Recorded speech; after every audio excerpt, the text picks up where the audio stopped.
नमस्कार। बिस्तक में एक बार फिर आप सबका स्वागत है। मैं हूं आपका दोस्त और आपका होस्ट वरुण अवस्थी। सबसे पहले happy Holi to all our viewers. बिस्तक देखने वाले सारे दर्शकों को होली की बहुत बहुत शुभकामनाएं।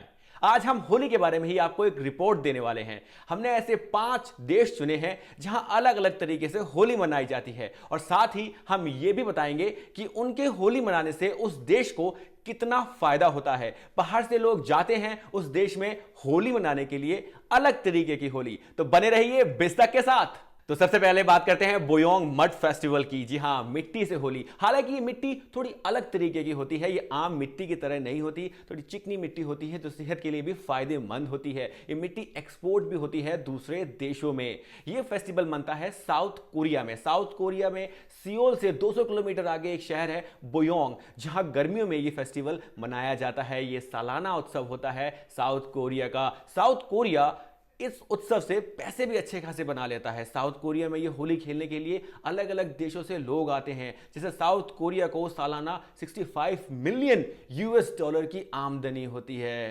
करोड़ों में इनकम भी, साथ में मौज मस्ती भी। यही है होली की सबसे बेस्ट बात। तो दूसरी तरीके की जो होली है वो है स्पेन की ला टमाटिनो, यानी कि टमाटर के साथ होली खेलते हैं ये लोग। इस होली को खेलने के लिए, टमाटर के साथ इस खेल को खेलने के लिए बेसिकली आपको $10 तक देने होते हैं। 10 से $15 के बीच में पर पर्सन इसको चार्ज करते हैं वो लोग। और ये टमाटर सड़े हुए होते हैं बेसिकली, और आप इससे होली खेलते हैं तो वो स्किन के लिए भी काफ़ी फायदेमंद होता है। स्पेन इस फेस्टिवल से 3 लाख यूरो तक कमा लेता है। तो तीसरी होली खेलने के लिए आपको लेके चलते हैं थाईलैंड। थाईलैंड में सोंगक्रांग फेस्टिवल होता है, जिसमें एक दूसरे के ऊपर लोग ठंडा पानी डालते हैं। हालांकि इसमें रंगों का इस्तेमाल नहीं होता, पानी ठंडा होता है। थाईलैंड इसे नए साल के रूप में भी सेलिब्रेट करता है। इसको खेलने के लिए भी काफी देशों से लोग थाईलैंड पहुंचते हैं, जिससे थाईलैंड को टूरिज्म की इनकम में ही बढ़ावा मिलता है। और टूरिज्म की इनकम इस फेस्टिवल की वजह से ही तकरीबन अरबों में, जिसे कहते हैं अरबों में पहुंच जाती है थाईलैंड की। थाईलैंड में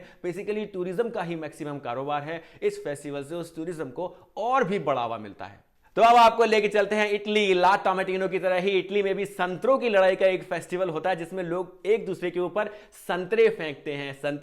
संतरे वो सड़े हुए नहीं होते। हालांकि लास्ट ईयर इसमें 5000 टन संतरों का इस्तेमाल हुआ था, तो उस हिसाब से संतरों का इसमें काफी बड़ा इस्तेमाल होता है। संतरे स्किन के लिए और हेल्थ के लिए बहुत अच्छे होते हैं। ऐसा फेस्टिवल तो आप जरूर खेलना चाहेंगे। तो अब आपको दोबारा लेके चलते हैं स्पेन। स्पेन के आईबी शहर में एक फेस्टिवल खेला जाता है जिसे कहते हैं एल एनफिनाट्स। ये फेस्टिवल अंडों से, आटों से और पटाखों से खेला जाता है। इसमें टूरिस्ट भाग नहीं लेते हैं, ये केवल वहां के लोकल्स खेलते हैं। एक दिन के लिए पुलिस लोकल्स को खुला छोड़ देती है, वो ये फेस्टिवल खेलते हैं। ये फेस्टिवल काफी ब्रूटल हो सकता है, क्योंकि अंडे अगर आप पे मारे जाएं थोड़ा सा तो हर्ट करेंगे ही। इससे फाइन कलेक्ट होता है। जो लोग ये फेस्टिवल खेलते हैं उन्हें एंड में एक फाइन देना होता है, जो डोनेट किया जाता है किसी चैरिटी को।